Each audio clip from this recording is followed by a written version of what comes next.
Yeah, that's supposed to be like me being yelled at by the pre-trib crowd. I asked an AI generator, show me an angry crowd yelling at some guy, and this is what it showed. Now, I know that, that guy is obviously younger than me. He dresses nicer than me. He's better looking than me too, okay? He's got it all going on. But what's funny is all I asked the AI generator to give me an angry crowd and a guy standing there calmly taking it. And look at the angry crowd, all white. Yeah, this looks like a white group of Democrats all angry that a gang member has been deported. Might as well be them, because obviously the AI was told, don't show people of color being angry. So when it sees angry, it's going to give you white folk, just so you know. And inside the pre-trib belief, and let me again explain something, I believe the rapture is imminent. It ain't the rapture the pre-tribulation crowd believes is coming. That's fantasy. The real deal is coming, and it could come at any time. But inside the pre-tribulation, there are a lot of nice people who just got caught up with it because the church they go to, their favorite pastors all teach it and so forth. But there's also a cult, a legitimate cult inside the pre-trib rapture group. And you can't talk to them. There isn't one chance a human being has of convincing them other than what they already believe. Not going to do it. And furthermore, they aren't welcomed here. Now, last video got like 9,000 views as of this recording. That's more than I normally get these days, but it was the most worthless 9,000 views I've ever gotten, because when you looked at the time spent actually watching the video, it was like the lowest ever. They thought the video last week was going to be in support of their position, and as soon as they found out it wasn't, they left in the proverbial huff. So I doubt that they're coming back here this week. I guarantee you the views will be much, much lower, and that's fine with me. I don't want them here. I don't want people committing heresy showing up in my comment section, because that's what we're talking about. But I am addressing the people who legitimately just got caught up in it and hadn't really thought it through. There's hope for them. So I'm going to dedicate one more video to them. Now, them probably represents one or two people, really, but I'll do this for one or two people. And maybe they'll come to their senses that you don't have an option on whether or not you listen to the Lord's teaching about his coming. It's for us, and you are expected to listen to it. If you turn your back on it, that's heretical. Evil has slipped into the church, and there's nobody more guilty than the pre-trib group, but post-trib, pre-wrath, mid-trib are also guilty as well.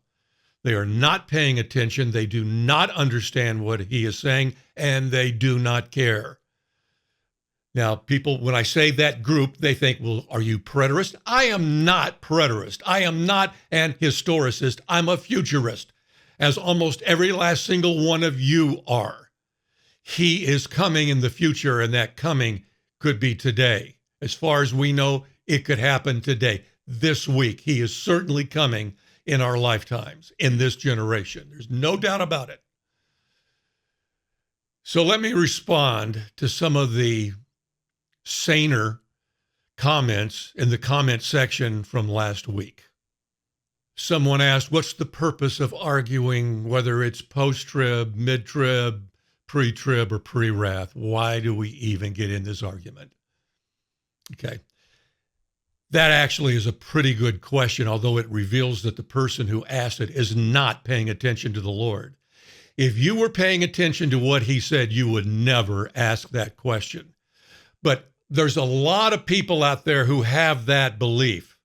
Why don't we just wait and see what'll happen, okay? No one's going to be completely right about that. Let's just let it happen. And don't get into a bunch of, divisive arguments, because we are protecting his word. The church has dumbed down prophecy to the point where a lot of you think that was an acceptable comment. It's not an acceptable comment. If I came on here and said, which I never would, okay, don't take this out of context. If I were to come on here and I said, I don't believe John 3:16 should be in the Bible, and I don't believe it, nobody would leave a comment. Whether John 3:16 is in the Bible or not, let's don't make it a big fighting point. Nobody would do that. You would stand up for John 3:16, as you should. Prophecy is no different. He tells us inside his teaching, take heed. See, I have told you all things beforehand. You better be careful. He tells us, don't let anything happen in your life to distract you about his teaching, about his coming. And at the end of the Olivet Discourse in Mark, he says, what I say to you, disciples, I say to all. And you're going to find out what he thinks about people who turn away from his teaching. But you'll have to watch the entire video. So that, again, is only going to leave me one or two people at the very end. But again, I'll do these videos for one or two people. It is important that we stand up for truth. When you don't stand up for truth, error, leaven seeps in. Take a look at last week's comment section and look at the ignorance in comment after comment after comment. People saying the craziest things because they're not paying attention to what the Lord said. It is vital that we hear what he says. He speaks truth. There is only one eschatological position, his. And we need to study what he says and take everything else and apply it and see if it stands up to what he says. And if it doesn't, throw it out. That's why it's important. I could tell post-trib people all day long, every day, he is coming at the conclusion of war in heaven. War in heaven happens before the beast comes out of the sea. Period. End of discussion. That proves he's coming for the church before the end, and they still wouldn't hear it. They still will not hear it. They are as stiff-necked as the pre-trib crowd. But once you take Jesus' teaching and turn your back on it, well, there goes the teaching about the rapture. That's what he's talking about. He's coming back for his church. The times of the Gentiles is coming to an end. He's got another phase where he is going to bring back Israel, bloodline Israel, graft them back in to the olive tree. He's not bringing back the old covenant, but he is going to bring Israel back in, bloodline Israel. That's what we see at the sixth seal, by the way. This is what Paul said. There's a blindness on Israel until the fullness of the Gentiles comes in. When the fullness of the Gentiles comes in, we go out. When the fullness of the Gentiles comes in, war in heaven is taking place, and everything is changing at that moment.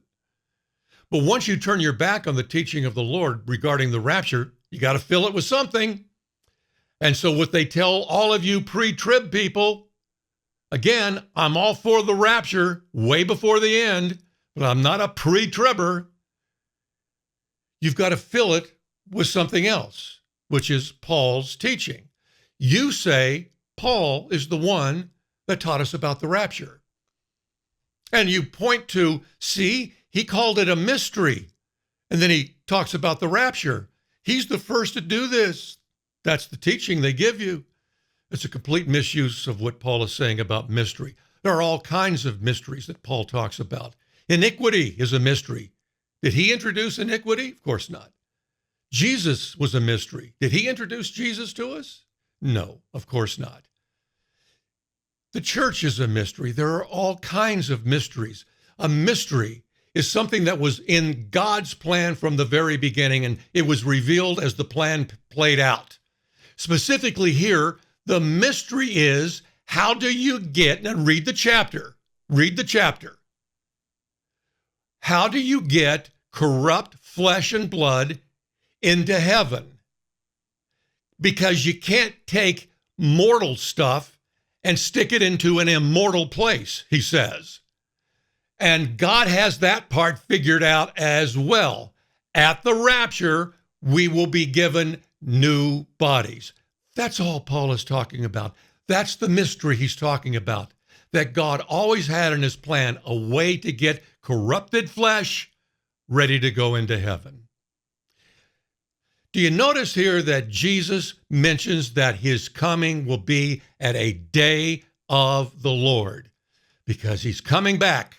A day of the Lord is where God directly interferes with the activity of man. Everything is coming to a stop on that day. All hopes, all goals, all aspirations, they're gone on that day. He is stopping down this world dead, and he's resetting it.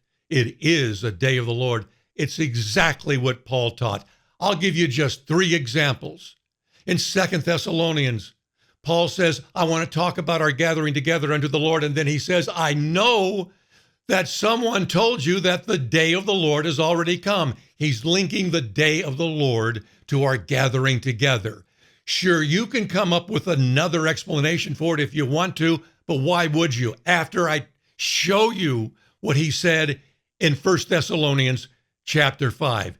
In 1 Thessalonians chapter 4, Paul tells us everything he knows about the rapture. Then there's an unfortunate chapter break given to us by the Catholic Church. That's okay. I don't mind the chapter break. It actually kind of sort of fits because Paul is about to switch from what he knows about the rapture to what he doesn't know about the rapture. Never once in chapter 4 does he mention the when of the rapture.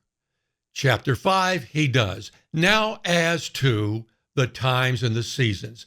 Now he's gotten around to the when of the event he just described in chapter 4. And he says, you know very well that the day of the Lord comes as a thief in the night. And then he tells the Thessalonians, it's going to come as a snare on the whole world, and they will not escape. But you don't have to be surprised by it. And he tells them how to stay ready for it. He said, you're children of light. You're going to be ready for it. And they were a great church.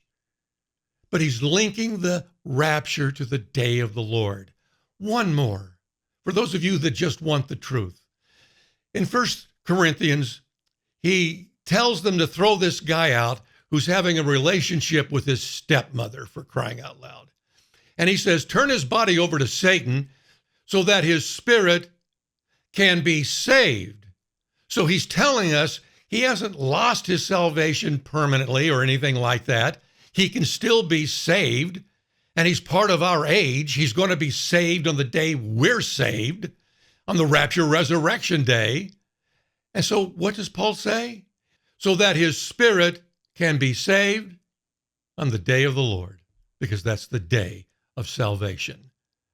Paul taught that the rapture resurrection happens at the day of the Lord, just like the Lord teaches in the Olivet Discourse. So in last week's comment section, the old lie got told again. You have to understand that Matthew and Mark's Olivet Discourse is different than Luke. Matthew and Mark are teaching about the second coming. Luke is teaching about the rapture. That's a complete lie from the church. And it always gets thrown out. I could tell you exactly why they tell it, but I'm not going to waste any time on it. I've done that in the past. I'll just show you what a complete and utter bald-faced lie that is. There's a reason. Oh, there's a reason the church does it. Oh, yeah. Every single time, all 3 versions, right before the Lord announces his coming, he says, the powers in the heavens will be shaken. The powers in the heavens will be shaken. The same event happens right before or right at the event of his coming. There is no difference. He is talking about the same event. It's war in heaven. Matthew and Mark precede the powers of the heavens will be shaken with stars will fall from heaven. Stars will fall from heaven. Luke does it in a different way. He says, people fainting with fear and foreboding as they see what is coming on the earth. What they see coming on the earth is what Matthew and Mark called stars falling from heaven. It's Satan and his angels being cast down at war in heaven. All three versions are talking about the same destruction of Jerusalem and that temple in the first century, and the same coming, which is for his church. You seem angry. I am, because I've seen what the church has done. It's heretical. They have turned an entire generation away from the teaching of the Lord, which he gives in all three versions of the Olivet Discourse and in Luke 17. Yeah, I am angry. Someone else made another delusional comment about Luke 17. The instructions that the Lord gave Christians in Luke 17, this person said, are the same instructions that he gave the people in the first century to get out of Jerusalem. Do not go down into your house. No. Now, try and listen. Look what else the Lord says in Luke 17. He says, on that day, 2 will be sleeping in a bed, 2 will be working at the mill, 1 will be taken, 1 will be left. That's exactly what he says in Matthew, talking about his coming. The whole thing in Luke 17 is about his coming. The instructions are similar, but different. We are not told to get out of Judea. We are not told to pray that our flight may not be on the Sabbath or in the winter. It has nothing to do with us. We are told, be ready to give up your life, because we aren't going from point A to point B somewhere here on earth. We need to be ready to go off world. That's what he's saying. Don't be thinking about your possessions on that day. Be ready to go. Be ready to give up your life. Because if you're not ready to give up your life, you're going to lose it on that day. The opportunity of going with him where your real life is will pass by. He says, don't be Lot's wife on that day. This is part of his command that we be ready. Know what is coming. It's going to happen on a day that is mind-blowing. And we are to be ready for this day, looking forward to this day. The greatest day of your life if you're paying attention to what he said about his coming. Another comment. We part company when you said the tribulation started in the first century.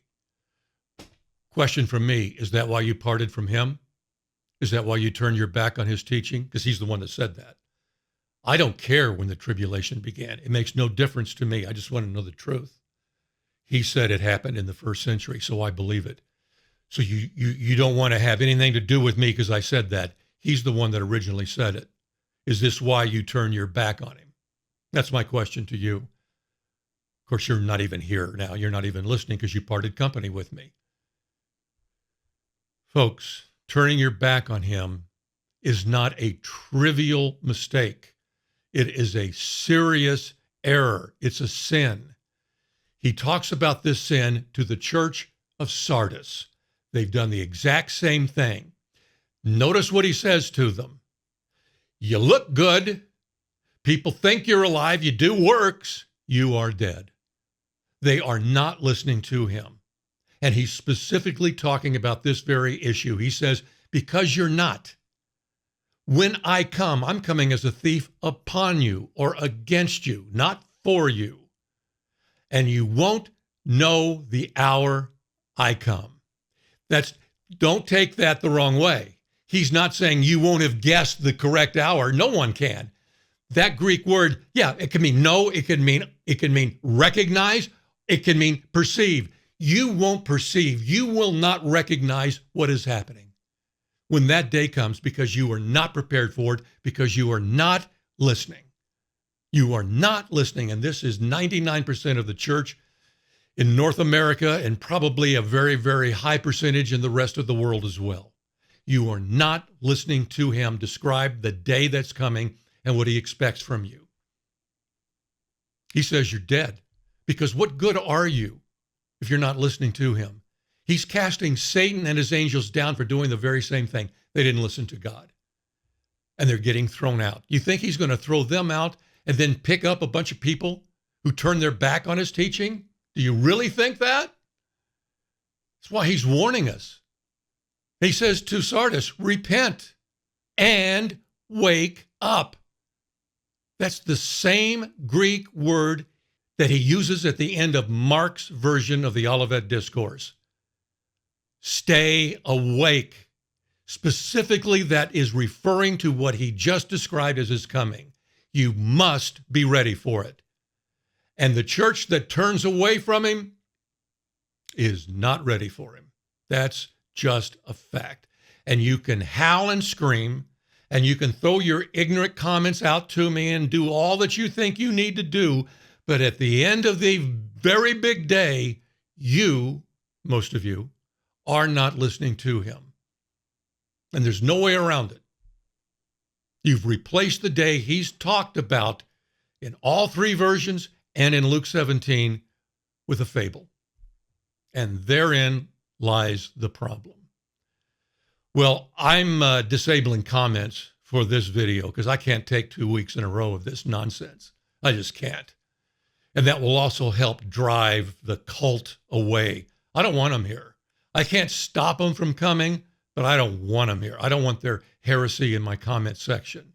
Next week, we'll get back to what I had originally scheduled for today. And it's an exciting teaching that we learned toward the end of last year. And I want to take another look at it because it is absolutely fabulous. And it, again, is not taught by the church, and it should have been taught to us.